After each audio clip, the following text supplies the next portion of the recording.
जिमें इस भविष्यवाणी ने सुनिया पहला तो भी तुसीं इन्हां सारियां खुदा दीयां गल्लां नूं सुणदे आ रहे जे तो ये जिहड़े खुदा दीयां गल्लां ने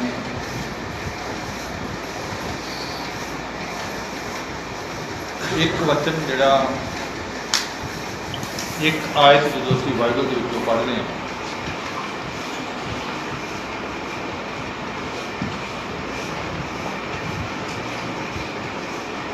समय समय के अनुसार वह मुकाशवा वह ज्ञान जोड़ा ये बदलता रहता है।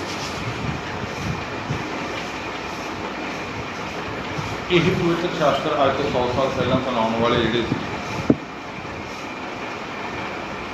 उन्नी ढंगाई के ज्ञान धरती से नहीं भेजा गया।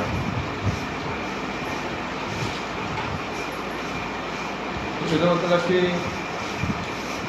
समय समय से जिस समय के जिस तरह की जरूरत है उस तरह का ज्ञान धरती से प्रगट किया जाता है। पौलुस पतरस यूहन्ना याकूब असीं नवे नियम जो पढ़ते हैं पत्रियां पढ़ते हैं उन्होंने बाइबल विचों पढ़ के वो नहीं सुनाया उस वक्त। पुराने नियम तो बेशक उन्होंने ये हिंट दिते यीशु के बारे कि अब्राहम को लैके या किमें मसीह के वंश जो पैदा हुए तो सारी स्टोरियां जरूर उन्होंने दसियां पर जो असीं पत्रियां या वो ज्ञान पढ़ने का मतलब ज्ञान जो पवित्र आत्मा के वसीले प्रगट किया गया और लिखत के लिया गया। तो ये जो वक्त चल रहा जिस वक्त असीं गुजर रहे हैं जिन्हें भविष्यवाणियां भी सुन रहे जी इसका मतलब बाइबल वो भी होंगी आ जिवें पहला दसिया कि ये एक हिस्सा लिखी गई है तो टोटल 7 हिस्से ने तो 6 हिस्से जो ज्ञान आ उन्हें मुकाशवा के रूप प्रगट किया जाता है। तो अज असीं इन्हां गल्लां नूं सुणदे हां हुण जिवें लहर चल रही है पर पहले ही कहा गया कि चौथा महीना जो लास्ट है जो लोगों के ढिल वास्ते आ उस तो बाद समा जो सख्त होता जाएगा चौथे महीने लोगों को पता लगना शुरू हो जाएगा उस महामारी के बारे।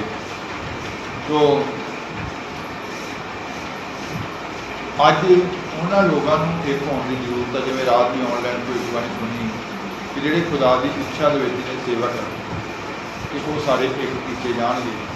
जिवें हम जोनी लीवर के बारे ये भविष्यवाणी ये नहीं कि ये नवी भविष्यवाणी है बहुत समा पहलों तो ही ये भविष्यवाणियां होंदियां आ रही हैं कि किहड़े संत इकट्ठे किए जाएंगे। अज तो 20 साल भी पहला गल्लां खुदा ने कीतियां सी किहड़े लोग कित्थों ले जाएंगे कि जिहड़े दुल्हन के काम कर सकणगे। दुल्हन का काम हो रहा दुल्हन को तैयार करना स्वर्ग विच पहुंचाना शिफा का काम होर हुंदा। शिफा जिहड़ी है जिस्म तक ही रहिंदी है इसका सफ़र जिहड़ा जिस्म का एक कब्रस्तान तक ही है। एक रूह को पाक से साफ करके वचन के ज्ञान के द्वारा उन्होंने खुदा दियां डूंघियां गल्लां के द्वारा जो पवित्र आत्मा के वसीले प्रगट होंदियां ने रूह की सफाई की जाती है ताकि वो दुल्हन बन सकन। यीशु मसीह की दुल्हन बनने वास्ते जदों परमेश्वर ने आदि शब्द से लिखा गया कि जो कुछ भी नहीं सीगा तो उस समय आदमी को बनाने तो पहला सारी सृष्टि रचन तो पहला सारा कुछ जो बना दिता गया सारी सृष्टि रचन तो पहला सारा कुछ पहला जो परमेश्वर की योजना से होने वाली होते जिवें असीं कहने कि शैतान के नाल साडा युद्ध है बाइबल के मुताबिक शैतान नूं भी खुदा ने ही बनाया सी। तो इनू इस करके बनाया सी कि एक यीशु मसीह की दुल्हन जिहड़ी आ जिहड़े शब्द के वास्ते दुल्हन तैयार की जाएगी तो दुल्हन की जिहड़ी परीक्षा होगी उन्होंने परखण के वास्ते शैतान भी बना दिता गया कि जिहड़े उस परख दे विचों खरे निकल के पास हो के आउणगे वो उस सिंघासन के हकदार होणगे। यीशु के नाल बैठने के हकदार होणगे ते दुल्हन दे विच प्रवेश करने के हकदार होणगे। इसका मतलब कि ये फर्क ये भी धरती उत्ते इंसान को बना के शैतान को नहीं बनाया गया कि उन्होंने परखिया जा सके कि कौन पूरे ज्ञान को अपने जीवन च लेंदा। यीशु मसीह ने भी अपने वक्त ये गल कही सी कि बथेरे चढ़दे लेंदे आउणगे ते चुने होयां नूं भुलावे विच पा देणगे। तो लिखा गया कि उस समय भी बड़े चिन्ह प्रगट होंगे, शैतान चिन्ह प्रगट करेगा तो बड़े बड़े गुमराह हो जाएंगे। तो इसका मतलब कि अज बड़ी बुद्धिमान बड़ा ज्ञानी इंसान ही निकल सकता है जोड़ा वो सारिया परखा निकल के तो यीशु मसीह के सिंघासन तक पहुँच सके। इसका मतलब कि यीशु मसीह ने जिहड़ियां गल्लां कहियां सीगियां कि अंत के समय के चुने हुए भी फरमाए जाएंगे, तो बड़े चिन्ह चमत्कार करने वाले भी आउणगे। यीशु मसीह ने कहा सी तो बड़े भुलेखा खा जाएंगे, बड़े ज्ञानी लोग भी भुलेखा खा जाएंगे। इसका मतलब कि अज शैतान इन्नी तेजी के नाल इंसान को अगे जाल छोड़ता कि बहुत सारे लोग ज्ञानी लोग भी समझदार लोग भी भुलेखा खा जाते हैं। तो अज बड़ी चौकसी के नाल चलण का समा है कि असीं खुदा की इच्छा बरीकी तो बरीकी समझ सकीए, तो उन्होंने समझ के सही तरीके नाल लै सकीए, कर सकीए। तो ये सारा कुछ करने के वास्ते खुदा ने फिर बड़ी योजना के नाल दुल्हन को तैयार करने के वास्ते एक सिस्टम बनाया। सिस्टम ये सी कि यीशु मसीह ने जिवें असीं बाइबल के पढ़ते आ रहे हैं, सीखते आ रहे हैं, यीशु मसीह ने अपनी जगह के उत्ते रसूल खड़े किए कि जिहड़ा मेरे भेजण वाले कबूल करदा वो मैनूं कबूल करदा। तो सिस्टम के सिस्टम लिआंदा कि रसूल नबी 5 प्रकार की सेवा खड़ी की गई ताकि सेवकाई के काम लिए संत सिद्ध हो। इसका मतलब कि संत सिद्ध करने में संत सिद्ध होने के वास्ते एक उपर तो उपर सिस्टम बना दिता कि कोई भी इंसान धोखा ना खावे। आगू बना दिते गए, उत्ते ला दिते गए कि इंसान गुमराह ना हो, उनके अपने अगुआ की अगवाई वो चलते जान। कि धोखा देने वास्ते शैतान बड़े बड़े शरीरों का इस्तेमाल करता, जिवें मैं पहले भी दस चुका कि वो इस्तेमाल शैतान किहड़े शरीर करता, किहड़े शरीर करता, अपने जो नज़दीक होंगे भैन भरा भी हो सकते हैं, रिश्तेदार भी हो सकते हैं, घर के मैंबर भी हो सकते हैं। तो शैतान को पता कि दूर वाले बंदे की तो इन्हें सुननी नहीं, सुननी है तो इन्हें अपने भी सुननी है। तो फिर उन्हें उन्होंने ही इस्तेमाल करना है कि इन्हें मैं कर देव उचलावे में पा देव, गुमराह कर देव। तो अज जरूरत यह है कि मसीह लोग एक होकर ही ऐसे दुख के समय लोगों को छुड़ा सकते हैं, पर वो जो खरे लोग हैं, सच्चाई में चलने वाले वचन से खड़े रहने वाले लोग, तो सिस्टम में आके जिवें रात की भविष्यवाणी है कि सब को सेवक लोग भी एक हो जान जिहड़े खड़ियाई दे विच आ ते वचन दे विच आ। इसका मतलब कि खुदा उन्होंने सारे हम एक करने वास्ते जा रहे हैं। अज ही इस गल का भी पता लग्या कि प्रचार शुरू हो चुका खादमां के अंदर कि बगैर रसूलों के ते नबियों तो असीं अगे निकल नहीं सकते। कि सेवकों इकट्ठा किया जा रहा तो उन्होंने प्रचार किया जा रहा कि रसूलों को तो नबियों तो बगैर नहीं इकट्ठे हो सकते। 14 तरीक को पठानकोट के इबादत सी, जिसे 1000 सेवक इसे मकसद लिए इकट्ठा किया जा रहा था कि उन्होंने दसिया जाए कि रसूलों तो नबियों तो बगैर हम इस समय असीं निकल नहीं सकते। तो दस रहे थे कि इबादत के लॉकडाउन के करके अजे कैंसल करनी पै गई है।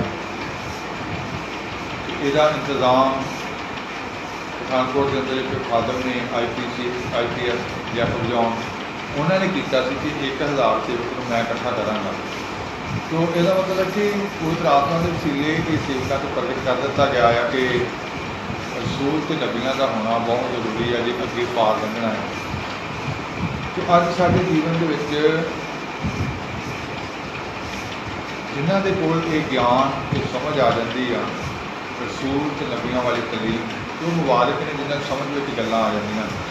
अजे बहुत सारे इस तलीम तो अनजान ने कि जिन्होंने ये ज्ञान ही है कि रसूल की होंगे ने, नबी की होंगे ने, प्रचारक की होंगे ने, उन्होंने दिल में एक पास एक आदमी चाहिए बाइबल पढ़ के सुनाने वाला, कोई बाइबल कॉलेज में स्टडी की है तो वो बाइबल से सुना रहे हैं जी, सेवक ही है।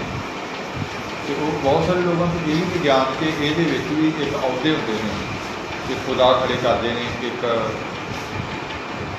अधिकार दे कि कितना अधिकार किसके कोल होगा, कौन की काम कर सकता, कौन की काम कर सकता, कि शिफा का काम आ, कि गुरु सिद्ध करने का काम है। ये बहुत घट लोगों के कोल ज्ञान है। अज ये ज्ञान तेजी के नाल फैलने के वास्ते कुछ समय ठहराए हुए जोड़े थे वो वक्त आ चुका है। सब तो पहला तुहाडे कोल जे ये ज्ञान पहुँचा तो तुहानूं खुदा की दिशा में होना पवेगा, मजबूत होना पवेगा, दृढ़ होना पवेगा, वो वचन से दृढ़ होना पवेगा। वचन के विचों कुछ असीं गल्लां ते गौर करांगे कि किवें ये सारियां गल्लां वचन संहिता 127 की 4 आयत पढ़ांगे।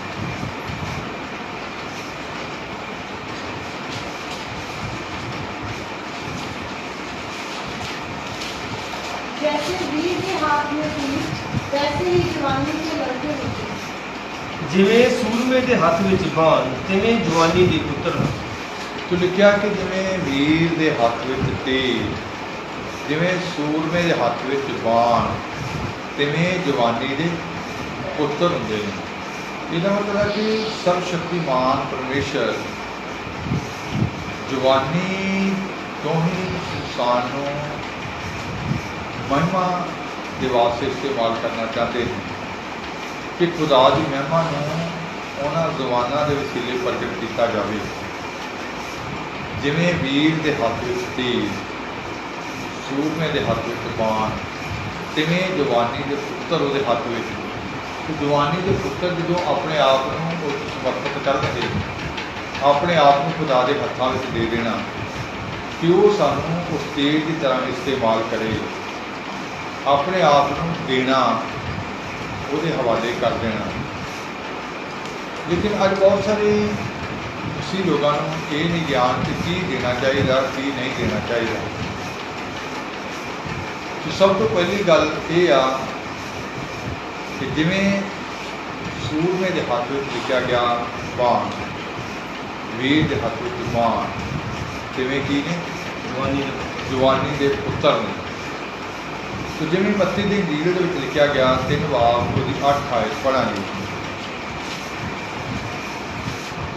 सो तुसी तोबा जोगा फल दिओ, इसलिए मन फिराओ के योग्य फल लाओ।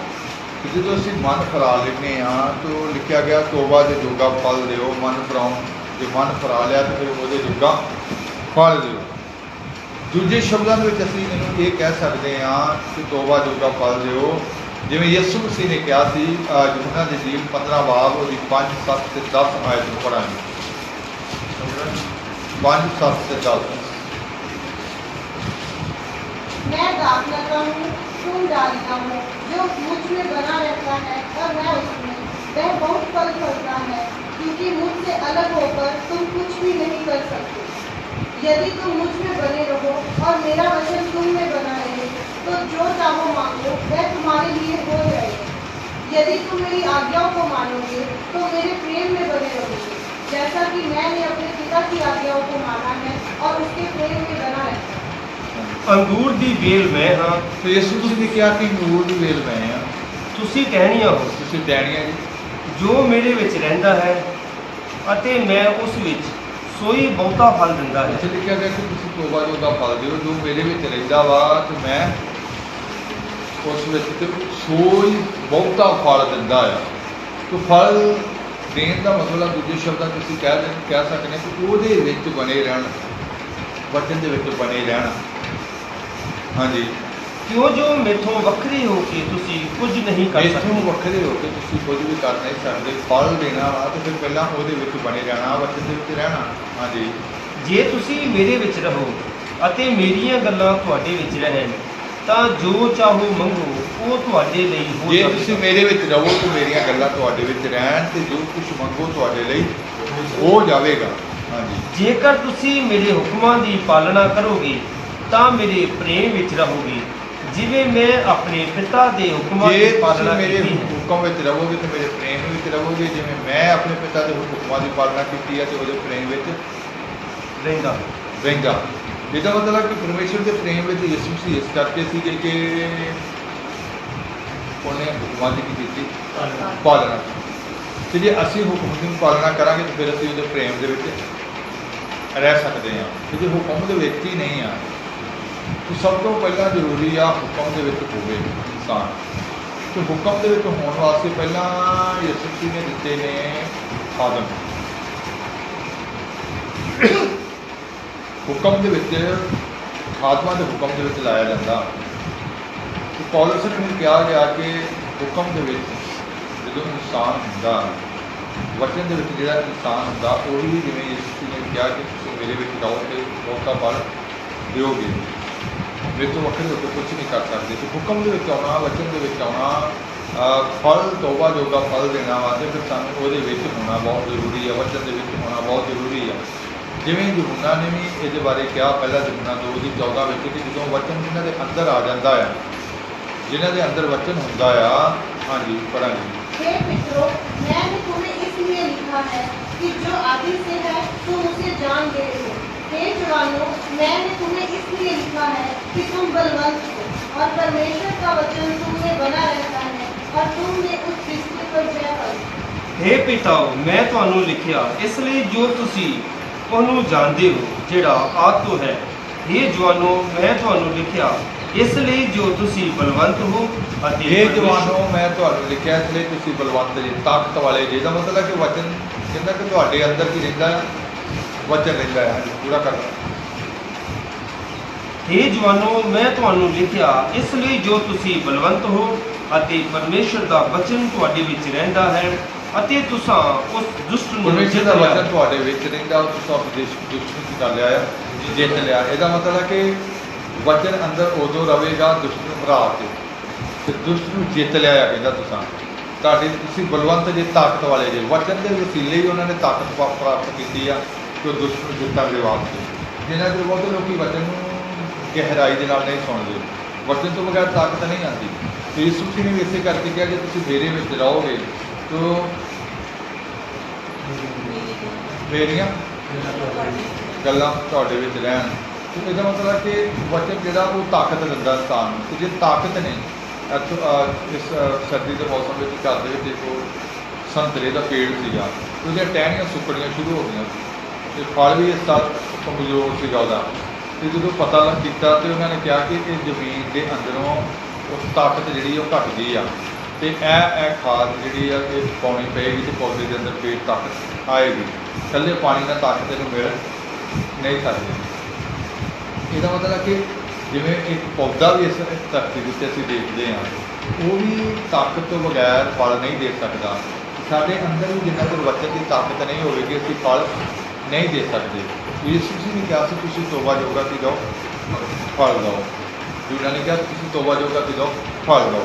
ਸੋ ਇਹਦਾ ਮਤਲਬ ਕਿ ਅੱਜ ਯਿਸੂ ਮਸੀਹ ਨੇ ਜਿਵੇਂ ਕਿਹਾ ਕਿ ਮੇਰੇ ਵਿੱਚ ਰਹੋਗੇ ਤੇ ਫਿਰ ਤੁਸੀਂ ਫਲਦਾਰ ਹੋ ਸਕਦੇ ਜੀ, ਫਿਰ ਤੁਸੀਂ ਬਹੁਤਾ ਫਲ ਦੇ ਸਕਦੇ ਜੀ। ਤੇ ਮੈਂ ਪਿਤਾ ਦੇ ਪ੍ਰੇਮ ਦੇ ਵਿੱਚ ਹਾਂ ਤੇ ਆਗਿਆਕਾਰੀ ਦੇ ਕਾਰਨ ਉਹਦੇ ਪ੍ਰੇਮ ਤੋਂ। ਤੁਸੀਂ ਮੇਰੇ ਪ੍ਰੇਮ ਵਿੱਚ ਤਾਂ ਰਹਿ ਸਕਦੇ ਜੇ ਮੇਰੇ ਹੁਕਮਾਂ ਨੂੰ ਮੰਨੋਗੇ, ਆਗਿਆਕਾਰੀ ਕਰੋਗੇ। ਤੇ ਆਗਿਆਕਾਰੀ ਦਾ ਹੋਣਾ ਬਹੁਤ ਜ਼ਰੂਰੀ ਆ।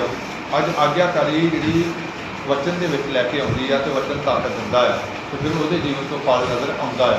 ਤੇ ਅੱਜ ਇਸ ਸੰਸਾਰ ਦੇ ਵਿੱਚ ਲੋਕਾਂ ਨੂੰ ਛੁਡਾਉਣਾ ਆ ਤੇ ਫਲ ਨਜ਼ਰ ਆਉਣ ਵਾਸਤੇ ਕਿ ਸਾਡੇ ਵਸੀਲੇ ਕਿੰਨੀਆਂ ਆਤਮਾ ਛੁਡਾਈਆਂ ਨੇ ਤੇ ਉਹਨਾਂ ਨੂੰ ਸਹੀ ਲੈਣ 'ਤੇ ਲਿਆਂਦਾ, ਸਿੱਧ ਕੀਤਾ।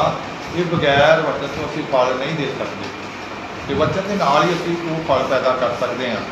ਸਵਰਗ ਦੇ ਵਿੱਚ ਜਦੋਂ ਅਸੀਂ ਇਸ ਜਿਸਮ ਦੇ ਵਿੱਚੋਂ ਨਿਕਲਣਾ ਵਾ ਤਾਂ ਫਿਰ ਸਾਡਾ ਫਲ ਵੇਖਿਆ ਜਾਵੇਗਾ ਕਿ ਇਹ ਕਿਹੜੇ ਪੇੜ ਨੂੰ ਫਲ ਲੱਗਾ ਸੀਗਾ। ਜਦੋਂ ਮਤਲਬ ਕਿ ਸਾਡੇ ਅੰਦਰ ਦੇ ਵਚਨ ਦੀ ਤਾਕਤ ਹੀ ਨਹੀਂ ਤਾਂ ਫਲ ਕਿੱਥੋਂ ਪੈਦਾ ਹੋਵੇਗਾ। ਟਹਿਣੀਆਂ ਸੁੱਕੀਆਂ ਹੋਈਆਂ ਤਾਂ ਫਲ ਕਿੱਥੋਂ ਪੈਦਾ ਹੋਵੇਗਾ। ਫਲ ਪੈਦਾ ਕਰਨਾ ਹੈ। ਤੇ ਜਦੋਂ ਇਨਸਾਨ ਵਚਨ ਦੇ ਵਸੀਲੇ ਤਾਕਤ ਹਾਸਲ ਕਰਦਾ ਹੈ ਤੇ ਫਿਰ ਉਸ ਤੋਂ ਬਾਅਦ ਉਹ ਆਪਣੀ ਦੇਹੀ ਨੂੰ ਦੂਜਾ ਪਵਿੱਤਰ ਉਹਦੇ ਮਨ ਪਾਉਂਦਾ ਬਲੀਦਾਨ ਕਰਕੇ। ਪੌਲਸ ਨੇ ਕਿਹਾ ਚੜਾਉਂਦਾ, ਜਿਵੇਂ ਲਿਖਿਆ ਗਿਆ ਸੀਗਾ ਜਦੋਂ ਅਸੀਂ ਰੋਮੀਆਂ 12 ਦੇ 1-2 ਆਇਤ ਪੜ੍ਹਦੇ ਹਾਂ। ਹਾਂਜੀ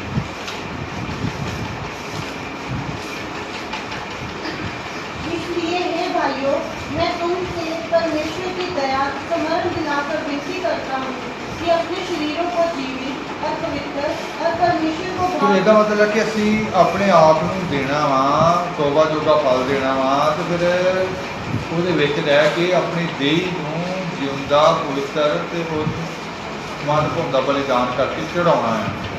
ਦੇਣਾ ਕੀ ਆ ਖੁਦਾ ਨੇ? ਉਹਦੇ ਹੱਥ 'ਚ ਅਸੀਂ ਜਵਾਨੀ ਦੇ ਪੁੱਤਰ ਉਹ ਜਿਹੜੇ ਆ ਉਹ ਤੀਰ ਦੀ ਤਰ੍ਹਾਂ ਵੀਰ ਦੇ ਹੱਥ ਵਿੱਚ ਤੀਰ ਬਾਣ ਬਣਨਾ ਵਾ, ਇੱਕ ਸ਼ਿਕਲ ਕੀਤਾ ਹੋਇਆ। ਤੁਸੀਂ ਕਿਹੜੀ ਚੀਜ਼ ਦੇਣੀ ਆ ਤੇ ਕਿਹੜੀ ਨਹੀਂ ਦੇਣੀ, ਅਸੀਂ ਇਹ ਸਿੱਖਣ ਲੱਗੇ ਹਾਂ। तो जिमें फिर दूसरी आदत कंप्लीट कर लो। इस संसार के सदृश ना बनो, परंतु तुम्हारे मन के नए हो जाने से तुम्हारा चाल चलन भी बदलता ने पौलुस ने कहा कि ਤੁਹਾਡੇ ਮਨ ਦਾ ਨਵਾਂ ਹੋ ਜਾਣਾ, ਇਹਦੇ ਨਾਲ ਤੁਹਾਡੇ ਚਾਲ ਚੱਲਣ ਦਾ ਬਦਲਣਾ ਵੀ ਜ਼ਰੂਰੀ ਹੈ। ਤੁਹਾਡੇ ਮਨ ਦੇ ਨਏ ਹੋ ਜਾਣ ਦੇ ਕਾਰਨ ਤੁਹਾਡਾ ਚਾਲ ਚੱਲਣ ਵੀ ਹੁੰਦਾ ਜਾਵੇ, ਬਦਲਦਾ ਜਾਵੇ, जिससे तुम परमेश्वर की भली और भावती और स्थिर ਜਿਹਦੇ ਨਾਲ ਤੁਸੀਂ ਪਰਮੇਸ਼ਰ ਦੀ ਭਲੀ ਭਾਵਤੀ ਤੇ ਸਿੱਧ ਇੱਛਾ ਨੂੰ ਕਰ ਸਕੋ, ਜਾਣ ਸਕੋ। ਤੇ ਮੈਂ ਪਹਿਲਾਂ ਵੀ ਦੱਸਿਆ ਕਿ ਇਹਦੇ ਬਾਰੇ ਆਉਣ ਵਾਲੇ ਦਿਨਾਂ 'ਚ ਜ਼ਰੂਰ ਸਿਖਾਵਾਂਗੇ ਕਿ ਤਿੰਨ ਇੱਛਾਵਾਂ ਵੱਖਰੀਆਂ ਵੱਖਰੀਆਂ ਕਿਉਂ ਨੇ। ਹੈ ਖੁਦਾ ਦੀਆਂ ਹੀ ਇੱਛਾ ਨੇ ਤਿੰਨ। ਇਹਨਾਂ ਦੇ ਅੰਤਰ ਕੀ ਹੁੰਦਾ ਹੈ? ਭਲੀ, ਚੰਗੀ, ਕਿ ਉਹ ਵੀ ਖੁਦਾ ਦੀ ਇੱਛਾ ਹੀ ਹੈ ਤੇ ਚੰਗੀ ਆ। ਫਿਰ ਇੱਕ ਉਸ ਤੋਂ ਅੱਗੇ ਅਗਲਾ ਸਟੈਪ ਆ ਜਾਂਦਾ ਜਿਹੜੀ ਉਹਦੇ ਮਨ ਨੂੰ ਭਾਉਂਦੀ ਆ। ਇਹਦਾ ਮਤਲਬ ਜੇ ਖੁਦਾ ਦੇ ਮਨ ਨੂੰ ਹੀ ਅਸੀਂ ਭਾ ਰਹੇ ਹਾਂ ਤੇ ਉਹਦੇ ਤੋਂ ਉੱਪਰ ਵੀ ਹੈਗਾ ਵਾ ਕੁਝ। ਆਪਣੀ ਅਸਲੀ ਇੱਛਾ ਉਹਨੇ ਉਸ ਤੋਂ ਬਾਅਦ ਦੱਸਣੀ ਹੈ, ਮਨ ਭਾਉਣ ਤੋਂ ਬਾਅਦ, ਕਿ ਮੇਰੀ ਸਿੱਧ ਇੱਛਾ ਤੇ ਲਈ ਇਹ ਆ ਜਿਹੜੀ ਪੂਰੀ ਇੱਛਾ ਜਿਹੜੀ। ਇਹਦਾ ਮਤਲਬ ਕਿ ਅਸੀਂ ਆਪਣੀ ਦੇਹੀ ਨੂੰ ਜਿੰਦਾ ਪਵਿੱਤਰ ਤੇ ਮਨ ਭਾਉਂਦਾ ਕਰਕੇ ਦੇਣਾ ਹੈ, ਤੋਬਾ ਜੋਗਾ ਫਲ ਦੇਣਾ ਹੈ। ਤੇ ਫਿਰ ਕਿਸ ਤਰ੍ਹਾਂ ਦੇਣਾ? ਤੇ ਅੱਜ ਸਾਡੇ ਅੰਦਰ ਵਚਨ ਹੋਵੇਗਾ, ਅਸੀਂ ਵਚਨ ਦੇ ਵਿੱਚ ਹੋਵਾਂਗੇ, ਫਿਰ ਉਹ ਤਾਕਤ ਆਏਗੀ, ਫਿਰ ਅਸੀਂ ਉਹਦੇ ਪ੍ਰੇਮ 'ਚ ਰਹਾਂਗੇ, ਫਿਰ ਅਸੀਂ ਫਲ ਲੈ ਕੇ ਆ ਸਕਦੇ ਹਾਂ। ਤੇ ਵਚਨ ਦੇ ਨਾਲ ਹੀ ਦੁਸ਼ਟ ਨੂੰ ਅਸੀਂ ਕੀ ਕਰ ਸਕਦੇ ਹਾਂ, ਜਿੱਤ ਸਕਦੇ ਹਾਂ। ਤੇ ਉਹਨੇ ਕਿਹਾ ਜੀ ਜਵਾਨੋ, ਇਹਦਾ ਮਤਲਬ ਜਵਾਨੀ ਤੋਂ ਹੀ ਖੁਦਾ ਸਾਡੇ ਜੀਵਨ ਨੂੰ ਚਾਹੁੰਦੇ ਨੇ ਕਿ ਅਸੀਂ ਖੁਦਾ ਨੂੰ ਸਮਰਪਿਤ ਹੋਈਏ, ਆਪਣੇ ਆਪ ਨੂੰ ਦੇ ਦਈਏ। ਤੇ ਕਿਹੜੀਆਂ ਚੀਜ਼ਾਂ ਨੇ ਜਿਹੜੀਆਂ ਸਾਨੂੰ ਨਹੀਂ ਦੇਣੀਆਂ ਚਾਹੀਦੀਆਂ? ਬਾਈਬਲ ਵਿੱਚ ਲਿਖਿਆ ਉਤਪਤੀ 39 ਬਾਬ ਉਹਦੀ 9 ਆਇਤ ਜਦੋਂ ਪੜ੍ਹਦੇ ਹਾਂ, ਪੜ੍ਹਾਂਗੇ ਉਤਪਤੀ 39 9। ਔਰ ਇਸ ਘਰ ਵਿੱਚ ਮੈਥੋਂ ਵੱਡਾ ਵੀ ਕੋਈ ਨਹੀਂ, ਅਤੇ ਉਸਨੇ ਤੁਹਾਤੋਂ ਬਿਨਾਂ ਕੋਈ ਚੀਜ਼ ਮੇਰੇ ਕੋਲੋਂ ਰੋਕ ਕੇ ਵੀ ਨਹੀਂ ਰੱਖੀ, ਕਿਉਂ ਜੋ ਤੁਸੀਂ ਉਸ ਦੀ ਪਤਨੀ ਹੋ। ਮੈਂ ਐਡੀ ਵੱਡੀ ਬੁਰਾਈ ਅਤੇ ਪਾਪ ਪਰਮੇਸ਼ਰ ਦੇ ਵਿਰੁੱਧ ਕਿਵੇਂ ਕਰਾਂ? इस घर में मुझसे बड़ा कोई नहीं, और उसने मुझे छोड़ जो उसकी पत्नी है मुझसे कुछ नहीं रख छोड़ा। इसलिए भला मैं ऐसी बड़ी निष्ठा करके परमेश्वर का अपराधी क्यों बनूं? तो ਇੱਥੇ ਯੂਸਫ ਨੇ ਆਪਣੇ ਸਰੀਰ ਨੂੰ ਪਾਪ ਦੇ ਵਾਸਤੇ, ਬੁਰਾਈ ਦੇ ਵਾਸਤੇ ਨਹੀਂ ਦਿੱਤਾ। ਉਹ ਕਿਉਂ ਨਹੀਂ ਦਿੱਤਾ ਉਹਨੇ? ਕਿਉਂਕਿ ਉਹ ਜਾਣਦਾ ਸੀ ਕਿ ਇਹ ਜਿਹੜੀ ਦੇਹ ਆ, ਇਹ ਸਰੀਰ ਜਿਹੜਾ ਵਾ ਇਹ ਖੁਦਾ ਦਾ ਸਰੀਰ ਆ। ਤੇ ਉਹਨੇ ਆਪਣਾ ਸਰੀਰ ਬੁਰਾਈ ਦੇ ਅਰਪਣ ਨਹੀਂ ਕੀਤਾ, ਉਸ ਪਾਪ ਦੇ ਅਰਪਣ ਨਹੀਂ ਕੀਤਾ। ਪੋਤੀਫਾਰ ਦੀ ਤੀਵੀਂ ਨੂੰ ਜਦੋਂ ਦੁਸ਼ਟ ਨੇ ਇਸਤੇਮਾਲ ਕੀਤਾ ਤੋ ਉਸ ਪਾਪ ਦੇ ਵਾਸਤੇ, ਪਰ ਉਹਨੇ ਆਪਣੇ ਸਰੀਰ ਨੂੰ ਉਸ ਬੁਰਾਈ ਦੇ ਵਾਸਤੇ ਨਹੀਂ ਦਿੱਤਾ। ਬਾਈਬਲ ਵਿੱਚ ਪੌਲੁਸ ਨੇ ਇਹਦੇ ਬਾਰੇ ਕਿਹਾ, ਜਦੋਂ ਅਸੀਂ ਪਹਿਲਾ ਕਰੰਥੀਆਂ 6 ਦੀ 19 ਆਇਤ ਪੜ੍ਹਦੇ ਹਾਂ।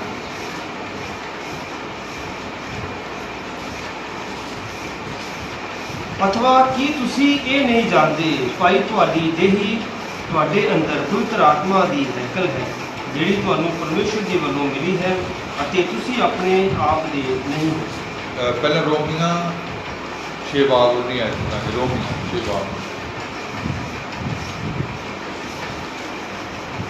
मैं तुम्हारी शारीरिक दुर्बलता के कारण मनुष्य की रीति पर चलता हूँ। जैसे तुमने अपने अंगों को कुकर्म के लिए अशुद्धता और कुकर्म के दास करके सौंपा था, वैसे ही अब अपने अंगों को पवित्रता के लिए धर्म के दास करके सौंपो। ਮੈਂ ਤੁਹਾਡੇ ਸਰੀਰ ਦੀ ਦੁਰਬਲਤਾ ਦੇ ਕਾਰਨ ਮਨੁੱਖਾਂ ਵਾਲੀ ਗੱਲ ਆਖਦਾ ਹਾਂ। ਸੋ ਜਿਵੇਂ ਤੁਸਾਂ ਆਪਣੇ ਅੰਗ ਗੰਧਮਤ ਅਤੇ ਕੁਧਰਮ ਸਗੋਂ ਅਤ ਕੁਧਰਮ ਦੀ ਗੁਲਾਮੀ ਵਿੱਚ ਸੌਂਪ ਦਿੱਤੇ, ਤਿਵੇਂ ਹੁਣ ਆਪਣੇ ਅੰਗ ਧਰਮ ਦੀ ਗੁਲਾਮੀ ਵਿੱਚ ਪਵਿੱਤਰ ਹੋਣ ਇਹਦਾ ਲਈ ਮਤਲਬ ਸੌਂਪ ਕਿ ਦਿੱਤੇ। ਸਾਨੂੰ ਆਪਣੇ ਅੰਗਾਂ ਨੂੰ, ਆਪਣੇ ਯੂਸਫ ਨੇ ਜਿਵੇਂ ਆਪਣੇ ਸਰੀਰ ਨੂੰ ਗੰਦਮਨ ਦੇ ਵਾਸਤੇ ਬੁਰਾਈ ਦੇ ਵਾਸਤੇ ਨਹੀਂ ਦਿੱਤਾ। ਤੋ ਇੱਥੇ ਵੀ ਪੌਲਸ ਕਹਿ ਰਿਹਾ ਕਿ ਜਦੋਂ ਪਾਪ ਦੇ ਵਿੱਚ ਸੀਗਾ ਇਨਸਾਨ ਤੇ ਆਪਣੇ ਅੰਗ ਜਿਹੜੇ ਸੀਗੇ ਤੁਸੀਂ ਗੰਦਮਨ ਦੇ ਵਾਸਤੇ, ਬੁਰਾਈ ਦੇ ਵਾਸਤੇ ਦਿੱਤੇ ਹੋਏ ਸੀਗੇ। ਹੱਥ, ਪੈਰ, ਅੱਖਾਂ, ਸੋਚ, ਕੰਨ, ਜ਼ੁਬਾਨਾਂ, ਸਾਰਾ ਕੁਝ, ਸਾਰੇ ਅੰਗ ਕਹਿੰਦਾ ਕਿ ਹੁਣ ਇਹਨਾਂ ਨੂੰ ਕੋਈ ਤਰਤਾਈ ਦੇ ਵਾਸਤੇ ਕੀ ਕਰੋ, ਸੌਂਪ ਦੇਵੋ। ਇਹਦਾ ਮਤਲਬ ਹੈ ਕਿ ਇਹਨਾਂ ਅੰਗਾਂ ਦੀ ਰੱਖਿਆ ਕਰਨੀ ਆ ਕਿ ਇਹਨੂੰ, ਸਰੀਰ ਨੂੰ, ਦੇਹ ਨੂੰ ਅਸੀਂ ਬੁਰਾਈ ਦੇ ਵਾਸਤੇ ਨਹੀਂ ਦੇਣਾ। ਤੋ ਜਿਵੇਂ ਪੌਲਸ ਨੇ ਕਿਹਾ ਪਹਿਲਾਂ ਥੈਸਲਨੀਕੀਆਂ 4 ਵਾਰ ਦੀ 3 ਆਇਤ ਵਿੱਚ ਵੀ ਹਾਂਜੀ,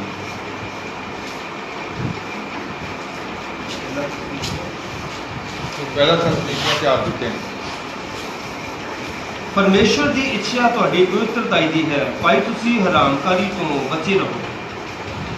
क्योंकि परमेश्वर की इच्छा यह है कि तुम पवित्र बनो, अर्थात व्यभिचार से बचे रहो। ਤੋ ਪਰਮੇਸ਼ਰ ਦੀ ਇੱਛਾ ਲਿਖਿਆ ਗਿਆ ਕਿ ਤੁਹਾਡੇ ਪਵਿੱਤਰਤਾਈ ਦੇ ਵਾਸਤੇ ਆ ਤੇ ਵਿਚਾਰ ਤੋਂ ਕੀ ਹੋਵੋ, ਬਚੇ ਰਹੋ, ਹਰਾਮਕਾਰੀ ਤੋਂ ਕੀ ਹੋਵੋ, ਬਚੇ ਰਹੋ। ਤਾਂ ਹੀ ਪੌਲਸ ਨੇ ਕਿਹਾ ਕਿ ਤੁਸੀਂ ਆਪਣੇ ਅੰਗਾਂ ਨੂੰ ਇੱਕ ਸਮਾਂ ਕਿਹਦੇ ਵਾਸਤੇ ਦਿੱਤਾ, ਹਰਾਮਕਾਰੀ ਦੇ ਵਾਸਤੇ, ਗੰਦਮੰਦ ਦੇ ਵਾਸਤੇ। ਤੋ ਪਰਮੇਸ਼ਰ ਦੀ ਇੱਛਾ ਕਾਹਦੇ ਵਾਸਤੇ ਆ, ਪਵਿੱਤਰਤਾਈ ਦੇ ਵਾਸਤੇ ਆ। ਤੇ ਕਹਿੰਦਾ ਕਿ ਨਾ ਕਿ ਵਿਚਾਰ ਦੇ ਵਾਸਤੇ, ਨਾ ਕਿ ਹਰਾਮਕਾਰੀ ਦੇ ਵਾਸਤੇ, ਗੰਦਮੰਦ ਦੇ ਵਾਸਤੇ। ਕਹਿੰਦਾ ਹੁਣ ਆਪਣੇ ਅੰਗ ਜਿਹੜੇ ਨੇ ਇਹ ਕਿਹਨੂੰ ਸੌਂਪ ਦੇਵੋ, ਪਵਿੱਤਰਤਾਈ ਦੇ ਵਾਸਤੇ ਸੌਂਪ ਦੇਵੋ। ਤੋ ਜਿਵੇਂ ਇੱਥੇ ਉਹਨੇ ਕਿਹਾ ਕਿ ਆਪਣੇ ਸਰੀਰ ਨੂੰ ਹਰਾਮਕਾਰੀ ਵਾਸਤੇ ਨਹੀਂ ਦੇਣਾ।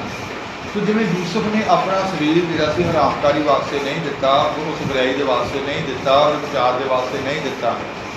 ਤੇ ਅੱਜ ਸਾਡਾ ਸਰੀਰ ਜਿਹੜਾ, ਪੌਲਸ ਨੇ ਇਹਦੇ ਬਾਰੇ ਕਿਹਾ ਪਹਿਲਾ ਕਰੰਥੀਆਂ 6 ਦੀ 20 ਆਇਤ ਜਦੋਂ ਅਸੀਂ ਪੜ੍ਹਦੇ ਹਾਂ ਉੱਥੇ ਲਿਖਿਆ ਗਿਆ ਆ, ਅੱਜ ਪੜ੍ਹਾਂਗੇ। ਤੁਸੀਂ ਤਾਂ ਮੁੱਲ ਨਾਲ ਲਏ ਹੋਏ ਹੋ, ਇਸ ਲਈ ਆਪਣੀ ਦੇਹੀ ਨਾਲ ਪਰਮੇਸ਼ਵਰ ਦੀ ਵਡਿਆਈ ਕਰੋ। क्योंकि दाम देकर मोल लिए गए हो, इसलिए अपनी देह के द्वारा परमेश्वर की महिमा करो। ਤੁਸੀਂ ਦਾਮ ਦੇ ਕੇ ਲਏ ਗਏ ਜੇ ਤੇ ਇਸ ਕਰਕੇ ਆਪਣੀ ਦੇਹ ਦੇ ਦੁਆਰਾ ਪਰਮੇਸ਼ਵਰ ਦੀ ਮਹਿਮਾ ਕਰਨੀ ਹੈ। ਤੇ ਦੇਹ ਦਾ ਜ਼ਿਕਰ ਆ ਰਿਹਾ ਆ, ਉਹਦਾ ਮਤਲਬ ਕਿ ਅਸੀਂ ਦੇਹ ਨੂੰ ਹਰਾਮਕਾਰੀ ਦੇ ਵਾਸਤੇ ਨਹੀਂ ਸੌਂਪਣਾ, ਸਰੀਰ ਨੂੰ ਯੂਸਫ ਦੀ ਤਰ੍ਹਾਂ ਹਰਾਮਕਾਰੀ ਲਈ ਨਹੀਂ ਦੇਣਾ। ਤੋ ਜਿਵੇਂ ਇਹਦੀ 17 ਤੇ 18 ਆਇਤ ਵਿੱਚ ਲਿਖਿਆ ਹੋਇਆ, ਪੜ੍ਹਾਂਗੇ। ਪਰ ਜੋ ਕੋਈ ਪ੍ਰਭੂ ਨਾਲ ਮਿਲਿਆ ਹੋਇਆ ਹੈ ਸੋ ਉਹਦੇ ਨਾਲ ਇੱਕ ਆਤਮਾ ਹੈ, ਹਰਾਮਕਾਰੀ ਤੋਂ ਭੱਜੋ। ਜੋ ਕੋਈ ਪ੍ਰਭੂ ਦੇ ਨਾਲ ਮਿਲਿਆ ਹੋਇਆ ਵਾ ਉਹਦੇ ਨਾਲ ਇੱਕ ਆਤਮਾ ਹੋ ਜਾਂਦਾ, ਤੇ ਫਿਰ ਹਰਾਮਕਾਰੀ ਤੋਂ ਉਹਨੂੰ ਕੀ ਕਰਨਾ ਪਵੇਗਾ, ਭੱਜਣਾ ਪਵੇਗਾ। ਹਰੇਕ ਪਾਪ ਜੋ ਮਨੁੱਖ ਕਰਦਾ ਹੈ ਸੋ ਸਰੀਰ ਦੇ ਬਾਹਰ ਹੈ, ਪਰ ਜਿਹੜਾ ਹਰਾਮਕਾਰੀ ਕਰਦਾ ਹੈ ਉਹ ਆਪਣੇ ਹੀ ਸਰੀਰ ਦਾ ਪਾਪ ਕਰਦਾ ਹੈ। ਤੇ ਲਿਖਿਆ ਕਿ ਹਰ ਇੱਕ ਪਾਪ ਵਿਚਾਰ ਤੋਂ ਇਲਾਵਾ ਜਿਹੜਾ ਪਾਪ ਆ ਉਹ ਸਰੀਰ ਦੇ ਬਾਹਰ ਆ। ਹਰੇਕ ਪਾਪ ਜਿਹੜਾ ਮਨੁੱਖ ਕਰਦਾ ਉਹ ਸਰੀਰ ਦੇ ਬਾਹਰ ਆ, ਪਰ ਜਿਹੜਾ ਹਰਾਮਕਾਰੀ ਕਰਦਾ ਉਹ ਆਪਣੇ ਕੀ ਕਰਦਾ, ਆਪਣੇ ਸਰੀਰ ਦਾ। ਫਿਰ ਪੜੋ ਸਦੀਕ ਪੜੇ। और जो प्रभु की संगति में रहता है वह उसके साथ एक आत्मा हो जाता है। व्यभिचार से बचे रहो, जितने अन्य पाप मनुष्य करता है वह देह के बाहर है, परंतु व्यभिचार करने वाला अपनी ही देह के विरुद्ध पाप करता है। ਆਪਣੀ ਦੇਹ ਦੇ ਵਿਰੁੱਧ ਪਾਪ ਕਰਦਾ ਹੈ, ਤੇ ਬਾਕੀ ਜਿਹੜੇ ਪਾਪ ਨੇ ਉਹ ਦੇਹ ਤੋਂ ਕੀ ਨੇ, ਬਾਹਰ ਨੇ।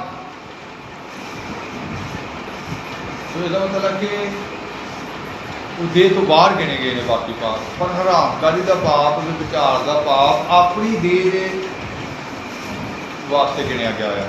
ਉਹ ਆਪਣੀ ਦੇਹ ਜਿਹੜੀ ਆ ਉਹ ਕਾਹਦੇ ਵਾਸਤੇ ਦੇ ਦਿੰਦਾ, ਵਿਚਾਰ ਦੇ ਵਾਸਤੇ, ਹਰਾਮਕਾਰੀ ਦੇ ਵਾਸਤੇ। ਤੇ ਇਹਦਾ ਮਤਲਬ ਕਿ ਯੂਸਫ ਦੀ ਤਰ੍ਹਾਂ ਸਾਨੂੰ ਆਪਣੀ ਦੇਹ ਨੂੰ ਵੀ ਕੀ ਕਰਨਾ ਪਵੇਗਾ, ਬਚਾਉਣਾ ਪਵੇਗਾ। ਕਿ ਉਹਨੇ ਆਪਣੀ ਦੇਹ ਨੂੰ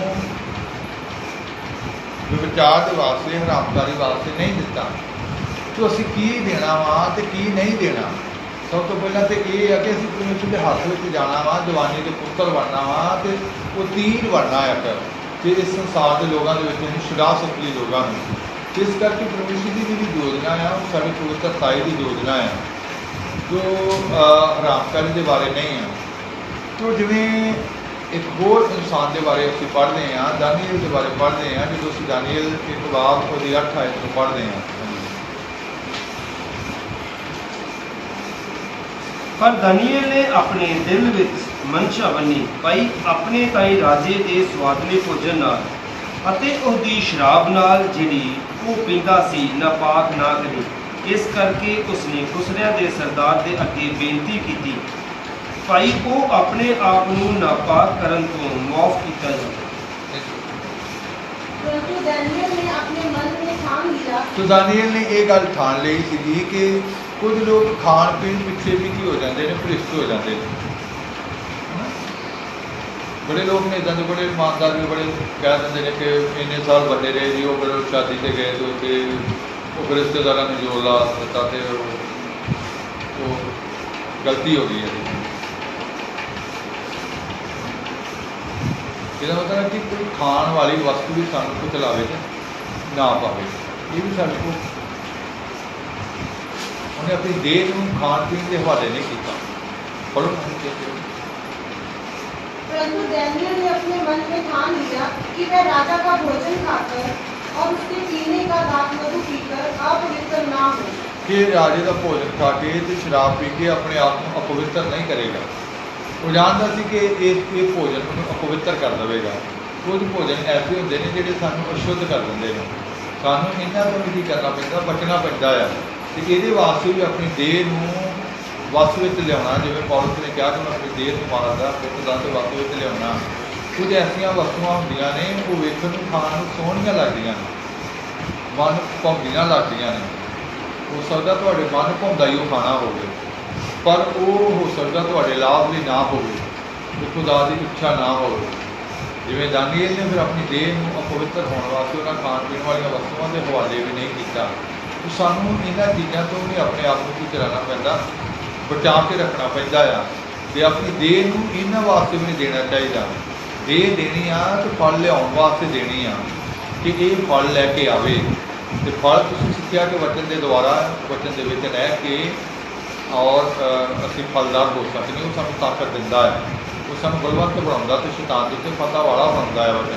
वचन के द्वारा कहंदा कि ताकत आई है। तो अज साडे जीवन दे विच कि अपना शरीर हरामकारी वास्ते नहीं देना ते ना ही इन्हां खाण पीण वालीआं वस्तुआं जिहड़ियां सानूं अशुद्ध कर देण, जिहड़ियां ये खुदा ये नहीं कहेगा कि तुसीं खाओ पीओ इन्हां, पर वेखना ये है कि किहड़ी चीज़ सानूं भ्रिष्ट करेगी, कित्थों दा खाना सानूं भ्रिष्ट कर देवेगा, कित्थों दा खाना सानूं नापाक कर देवेगा। तो नापाक होने की गल ही कही है ना दानियल ने कि जो उन्हें अपने मन में ठान लिया तो अपनी देह को नहीं दिता इस वास्ते। तो अगे चल के वो जीवन के बारे पढ़ते हैं कि वो बारे कहा गया कि उन्होंने सब तो उत्तम दर्जा दे दिता गया, प्रधाना पल्ला दर्जा जोड़ा उन्होंने दे दिता गया। फिर वो बारे कहा गया कि ये किदा आत्मा काम करता, पवित्र देवतियां का आत्मा काम करता। हम पवित्र देवतियां का आत्मा किदा वो काम किया कि उन्हें अपने आप को नापाक होने प्रति रखा, बचा के रखा, अपने आप को नापाक होने नहीं दिता। फिर वो ज्ञानी अखवाया, उन्होंने ज्ञानी कहा गया। नबूकदनस्सर के जादूगर जिन्ने भी थे या जो वो जिन्ने भी वो जोशी थे, जिन्ने भी वो ज्ञानी थे, वो सारिਆਂ का ज्ञान, सारिਆਂ का जुग, सारिਆਂ की बुद्धि वो सामने की होगी, फेल होगी। तो इसका मतलब है कि पहला उन्हें अपने आप को शुद्धताई के वास्ते ना देन करके अपने आप को पवित्र रखने के कारण ही वो अंदर ये सारा ज्ञान, ये सारी बुद्ध, ये सारा प्रकाश जोड़ा वो अंदर प्रवेश किया तो उन्होंने वो उत्तम दर्जा मिलया कि जोड़ा सब तो उत्ते सीगा। तो उस नबूकदनस्सर के जोड़े जिन्ने भी होर मंत्री सन वो इसी करके जैलस सी कि ये साढ़े सारे उत्ते की आ पराई कंट्री के जाके मान लो हम अमेरिका वर्गी कंट्री के कनेडा वाली कंट्री या आस्ट्रेलिया वर्गी कंट्री के जाके उतों का प्रधानमंत्री का अहुदा प्राप्त करना हो कि दूसरी कंट्री का इंसान जाके उत्थे प्रधानमंत्री बन जाए तो फिर उतों की कंट्री के लोग जोड़े ने वसनीक जोड़े ने वो तो जैलस करनगे ना, बड़े बड़े ज्ञानी लोग भी, बड़े बड़े समझ वाले भी कि ये दूजे देश का होकर तो साढ़े देश की कर रहा, राज कर रहा, साढ़े उत्ते हुकूमत कर रहा। जो मतलब दानियल किस तरह पहुँच गया उस अहुदे तक, किवें बन गया, अपने आप को उन्हें नापाक होने वास्ते नहीं दिता तो अपने आप को उस नापाक होने तो बचा के रखा। तो ये सारा जो वो जीवन के बारे बोलिया गया, पर एक खास गल वो बारे बोली गई। दानियल 9 बाब की 23 आयत को असीं पढ़ांगे। जब तू गिड़गिड़ाकर विनती करने लगा तब भी उसकी आज्ञा नहीं, इसलिए मैं तुझे बताने आया हूँ क्योंकि तू अति प्रिय ठहरा है, इसलिए उस विषय को समझ ले और दर्शन की बात का अर्थ जान। ਜਿਸ ਵੇਲੇ ਤੂੰ ਬੇਨਤੀ ਕਰਨ ਲੱਗਾ ਉਸ ਵੇਲੇ ਇਹ ਆਗਿਆ ਨਿਕਲੀ ਅਤੇ ਮੈਂ ਆਇਆ ਜੋ ਤੈਨੂੰ ਵਿਖਾਵਾਂ ਕਿਉਂ ਜੋ ਤੂੰ ਵੱਡਾ ਪਿਆਰਾ ਹੈ। ਸੋ ਇਸ ਗੱਲ ਨੂੰ ਜਾਣ ਅਤੇ ਫਿਰ ਪੰਜਾਬੀ ਤੋਂ ਜਿਸ ਵੇਲੇ ਤੂੰ ਬੇਨਤੀ ਕਰਨ ਲੱਗਾ ਉਸ ਵੇਲੇ ਇਹ ਆਗਿਆ ਨਿਕਲੀ ਅਤੇ ਮੈਂ ਆਇਆ ਜੋ ਤੈਨੂੰ ਵਿਖਾਵਾਂ ਕਿਉਂ ਜੋ ਤੂੰ ਵੱਡਾ ਪਿਆਰਾ ਹੈ। ਕਿਉਂ ਜੋ ਤੂੰ ਵੱਡਾ ਪਿਆਰਾ ਹੈ। ਇਹਦਾ ਮਤਲਬ ਪਰਮੇਸ਼ਰ ਦਾ ਪਿਆਰਾ ਕਿੱਦਾਂ ਬਣ ਗਿਆ? ਪਿਆਰਾ ਵੀ ਕਿਹੜਾ ਬਣਿਆ? ਵੱਡਾ ਪਿਆਰਾ ਬਣ ਗਿਆ। ਇਹਦਾ ਮਤਲਬ ਪਰਮੇਸ਼ਰ ਦੇ ਪਿਆਰੇ ਬਣਨਾ ਵਾ। ਉਹਦੇ ਵਾਸਤੇ ਸਪੈਸ਼ਲ ਲਿਖਿਆ ਗਿਆ ਕਿ ਤੂੰ ਅਤ ਪਿਆਰਾ, ਵੱਡਾ ਪਿਆਰਾ। ਕਿ ਵੱਡਾ ਪਿਆਰਾ ਬਣਿਆ ਧਰਤੀ ਦੇ ਉੱਤੇ, ਤੇ ਉਹਨੂੰ ਇੱਜ਼ਤ ਮਿਲੀ ਆ।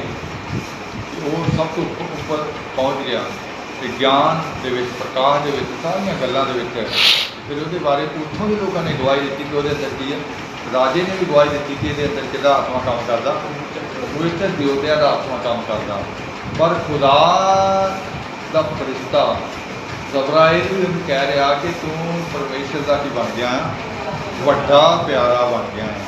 ਇਹਦਾ ਮਤਲਬ ਵੱਡਾ ਪਿਆਰਾ ਬਣਨਾ ਵਾ ਤੇ ਫਿਰ ਦੇਣਾ ਵਾ ਤੇ ਫਲ ਦੇਣਾ ਆ ਉਹਨੇ, ਤੇ ਨਹੀਂ ਦੇਣਾ ਤੇ ਸਰੀਰ ਨੂੰ ਹਰਾਮਕਾਰੀ ਵਾਸਤੇ ਨਹੀਂ ਦੇਣਾ, ਸਰੀਰ ਨੂੰ ਨਾਪਾਕ ਹੋਣ ਵਾਸਤੇ ਨਹੀਂ ਦੇਣਾ। ਇਹ ਸਰੀਰ ਨੂੰ ਅਸੀਂ ਬਚਾ ਕੇ ਰੱਖਣਾ, ਦੇਹ ਨੂੰ ਬਚਾ ਕੇ ਰੱਖਣਾ ਆ। ਇਹ ਉਹਦੀ ਹੈਕਲ ਆ। ਜਿੱਦਾਂ ਤੁਸੀਂ ਪਵਿੱਤਰ ਆਤਮਾ ਦੀ ਕੀ ਜੇ ਹੈਕਲ ਜੇ, ਤੁਸੀਂ ਉਹਦੇ ਆਤਮਾ ਦੇ ਨਾਲ ਮਿਲ ਕੇ ਇੱਕ ਆਤਮਾ ਬਣ ਚੁੱਕੇ ਜੇ। ਜਿਹਦਾ ਮਤਲਬ ਕਿ ਦੇਹ ਜਿਹੜੀ ਆ ਇਹ ਪਵਿੱਤਰ ਆਤਮਾ ਦੀ ਕੀ ਬਣ ਚੁੱਕੀ ਆ? ਹੈਕਲ ਬਣ ਚੁੱਕੀ ਆ। ਤੇ ਜਿਵੇਂ ਗ੍ਰੰਥੀਆਂ ਦੀ 3:17 ਦੇ ਵਿੱਚ ਵੀ ਲਿਖਿਆ, 18 ਦੇ ਵਿੱਚ ਵੀ ਲਿਖਿਆ। ਪਹਿਲਾ ਗ੍ਰੰਥੀਆਂ 3:17-18 ਪੜ੍ਹੋ। यदि कोई परमेश्वर के मंदिर को नष्ट करेगा तो परमेश्वर उसे नष्ट करेगा, क्योंकि परमेश्वर का मंदिर पवित्र है और वह तुम हो। ਪੰਜਾਬੀ ਬੋਲਣਾ ਕਰਨਾ। ਜੇ ਕੋਈ ਪਰਮੇਸ਼ਰ ਦੀ ਹੈਕਲ ਦਾ ਨਾਸ਼ ਕਰੇ ਤਾਂ ਪਰਮੇਸ਼ਰ ਉਹਦਾ ਨਾਸ਼ ਕਰੇਗਾ, ਕਿਉਂ ਜੋ ਪਰਮੇਸ਼ਰ ਦੀ ਹੈਕਲ ਪਵਿੱਤਰ ਹੈ ਅਤੇ ਇਹੋ ਤੁਸੀਂ ਹੋ। ਕੋਈ ਆਪਣੇ ਆਪ ਨੂੰ ਧੋਖਾ ਨਾ ਦੇਵੇ। ਜੇ ਕੋਈ ਤੁਹਾਡੇ ਵਿੱਚ ਆਪਣੇ ਆਪ ਨੂੰ ਇਸ ਯੁੱਗ ਵਿਖੇ ਗਿਆਨੀ ਸਮਝਦਾ ਹੈ ਤਾਂ ਉਹ ਮੂਰਖ ਬਣੇ ਭਾਈ ਗਿਆਨੀ ਹੋ 16-17 ਜਾਏ। ਪੜ੍ਹੋ, 16-17। ਕੀ ਤੁਸੀਂ ਇਹ ਨਹੀਂ ਜਾਣਦੇ ਜੋ ਤੁਸੀਂ ਪਰਮੇਸ਼ਰ ਦੀ ਹੈਕਲ ਹੋ ਕੀ ਤੁਸੀਂ ਨਹੀਂ ਜਾਣਦੇ ਕਿ ਤੁਸੀਂ ਪਰਮੇਸ਼ਰ ਦੀ ਹੈਕਲ ਜੀ? ਹਾਂਜੀ। ਅਤੇ ਪਰਮੇਸ਼ਰ ਦਾ ਆਤਮਾ ਤੁਹਾਡੇ ਵਿੱਚ ਵਸਦਾ ਹੈ। ਪਰਮੇਸ਼ਰ ਦਾ ਆਤਮਾ ਤੁਹਾਡੇ ਵਿੱਚ ਕੀ ਕਰਦਾ ਆ? ਵਸਦਾ ਹੈ। ਜੇ ਕੋਈ ਪਰਮੇਸ਼ਰ ਦੀ ਹੈਕਲ ਦਾ ਨਾਸ਼ ਕਰੇ ਤਾਂ ਪਰਮੇਸ਼ਰ ਉਹਦਾ ਨਾਸ਼ ਕਰੇਗਾ, ਕਿਉਂ ਜੋ ਪਰਮੇਸ਼ਰ ਦੀ ਹੈਕਲ ਪਵਿੱਤਰ ਹੈ ਅਤੇ ਮਤਲਬ ਇਹੋ ਕਿ ਤੁਸੀਂ ਹੋ। ਤੁਸੀਂ ਪਰਮੇਸ਼ਰ ਦੀ ਹੈਕਲ ਜੀ, ਤੇ ਹੈਕਲ ਕੀ ਹੈ? ਪਵਿੱਤਰ ਹੈ। ਤੇ ਇਹਦਾ ਨਾਸ਼ ਉਦੋਂ ਹੁੰਦਾ ਵਾ ਜਦੋਂ ਇਹਨੂੰ ਹਰਾਮਕਾਰੀ ਵਾਸਤੇ ਦੇ ਦਿੱਤਾ ਜਾਂਦਾ ਵਾ, ਜਦੋਂ ਇਹਨੂੰ ਨਾਪਾਕ ਹੋਣ ਦੇ ਵਾਸਤੇ ਦੇ ਦਿੱਤਾ ਜਾਂਦਾ ਹੈ। ਤੇ ਜਿਵੇਂ ਉਹਨਾਂ ਨੇ ਆਪਣੇ ਆਪ ਨੂੰ ਬਚਾ ਕੇ ਰੱਖਿਆ ਹਰਾਮਕਾਰੀ ਤੋਂ, ਨਾਪਾਕ ਹੋਣ ਤੋਂ, ਤੇ ਜਿਵੇਂ ਪੌਲਸ ਨੇ ਵੀ ਕਿਹਾ ਕਿ ਪਰਮੇਸ਼ਰ ਦੀ ਇੱਛਾ ਤੁਹਾਡੇ ਵਾਸਤੇ ਪਵਿੱਤਰਤਾਈ ਦੀ ਆ। ਜੋ ਅੱਜ ਆਪਣੇ ਆਪ ਨੂੰ ਪਵਿੱਤਰਤਾਈ ਦੇ ਵਿੱਚ ਲੈ ਕੇ ਆਉਣਾ ਹੈ, ਤੇ ਪਵਿੱਤਰਤਾਈ ਦੇ ਵਿੱਚ ਲਿਆਉਣ ਦੇ ਵਾਸਤੇ ਅਸੀਂ ਫਲ ਪੈਦਾ ਕਰਨਾ ਆਪਣੇ ਅੰਦਰੋਂ, ਤਾਂ ਕਿ ਅਸੀਂ ਉਹਦੇ ਹੱਥ ਦੇ ਵਿੱਚ, ਕਿਉਂਕਿ ਅਸੀਂ ਵੀਰ ਦੇ ਹੱਥ ਵਿੱਚ, ਪਰਮੇਸ਼ਰ ਦੇ ਹੱਥ ਵਿੱਚ, ਸੂਰਮੇ ਦੇ ਹੱਥ ਵਿੱਚ ਤੀਰ ਬਣਨਾ, ਸ਼ਿਕਲ ਕੀਤਾ ਹੋਇਆ ਤੀਰ ਉਹ ਸਾਨੂੰ ਚਲਾਵੇ ਸੰਸਾਰ ਦੇ ਅੰਦਰ। ਅਸੀਂ ਸਾਰੇ ਗੜ੍ਹਾਂ ਨੂੰ ਕਰ ਦਈਏ, ਢਹਿ ਢੇਰੀ ਕਰ ਦਈਏ, ਬਹੁਤ ਸਾਰੇ ਲੋਕ ਉਹਦੀ ਕਬਰੀ ਵਿੱਚ ਛੁਡਾਏ ਜਾ ਸਕਦੇ। ਆਮ ਨਹੀਂ ਜੇ ਤੁਸੀਂ ਇਸ ਕਰਕੇ ਫਲ ਦੇਣਾ, ਤੇ ਫਲ ਦੇਣ ਵਾਸਤੇ ਵਚਨ ਦੇ ਵਿੱਚ ਰਹਿਣਾ ਪਵੇਗਾ, ਤੇ ਵਚਨ ਤੁਹਾਡੇ ਅੰਦਰ ਹੋਣਾ ਪਵੇਗਾ। ਉਹਦੀ ਆਗਿਆ ਦੇ ਵਿੱਚ ਰਹਿ ਕੇ ਉਹਦੇ ਪ੍ਰੇਮ ਵਿੱਚ ਰਹਿਣਾ ਪਵੇਗਾ। ਉਹ ਵਚਨ ਤੁਹਾਨੂੰ ਬਲਵੰਤ ਬਣਾਵੇਗਾ ਤੇ ਦਿਲ ਉੱਤੇ ਫਤਹ ਦਿਲਾਵੇਗਾ। ਫਿਰ ਤੁਹਾਡੀ ਦੇਹੀ ਇੱਕ ਜਿੰਦਾ ਬਲੀਦਾਨ ਬਣੇਗੀ, ਪਵਿੱਤਰ ਬਲੀਦਾਨ ਬਣੇਗੀ, ਉਹਦੇ ਮਨ ਭਾਉਂਦਾ ਬਲੀਦਾਨ ਬਣੇਗੀ। ਫਿਰ ਤੁਸੀਂ ਇਸ ਯੁੱਗ ਦੇ ਨਹੀਂ ਹੋਵੋਗੇ, ਬਲਕਿ ਹਰ ਰੋਜ਼ ਬਦਲਦੇ ਜਾਓਗੇ, ਤੇ ਫਿਰ ਉਹਦੀ ਉਹ ਇੱਛਾ ਜਿਹੜੀ ਆ ਉਹਨੂੰ ਤੁਸੀਂ ਜਾਣ ਸਕੋਗੇ, ਚੰਗੀ ਮਨ ਭਾਉਂਦੀ ਤੇ ਸਿੱਧ ਇੱਛਾ। तो अज उस दर्जे तक असीं पहुँचना तो फल लैके आना है। इस करके जिवें यूहन्ना ने कहा कि तोबा जोगा फल दो, तो जिवें दाऊद ने उस वक्त ही कह दिता सी कि तुसीं उहदे हत्थ दे विच की बनना है तीर, तिवें जवानी के पुत्र ने, तो जवानी तो तुहानूं अपने आप पवित्रताई के वास्ते दे देना चाहिए है कि तुसीं उहदे हत्थ दे विच की हो जाओ एक बाण की तरह हो जाओ, तीर की तरह हो जाओ। वो तीर बनना, वो बाण बनना है। तो फिर अज ही अपनी देही हरामकारी तो बचाना, इन्हों हरामकारी वास्ते नहीं देना। अज ही अपनी देही को नापाक होने तो बचाना, इन्हों वो वास्ते नहीं देना। इन्हों देना है तो फल लियाउण वास्ते देना है। इन्हों देना है तो अंग पवित्र होने वास्ते वो हवाले करने, सुपुर्द करना है। इन्हों देना है तो वचन के सुपुर्द करने वास्ते देना है। तो देही वो हवाले करो ताकि तुम वो हाथ में एक बाण हो जाओ, वो तीर हो जाओ। तिवें जवानी के पुत्र तुम जवानी तो ही वो अपने पुत्र बना के तुम्हें बाण बना के इस्तेमाल करना चाहता, महिमा प्रगट करना चाहता है। किसी महिमा के वास्ते भी थोड़े शरीर थोड़ियाँ देहियाँ एक महिमा के वास्ते नहीं कि अज ही अपने आप को करो।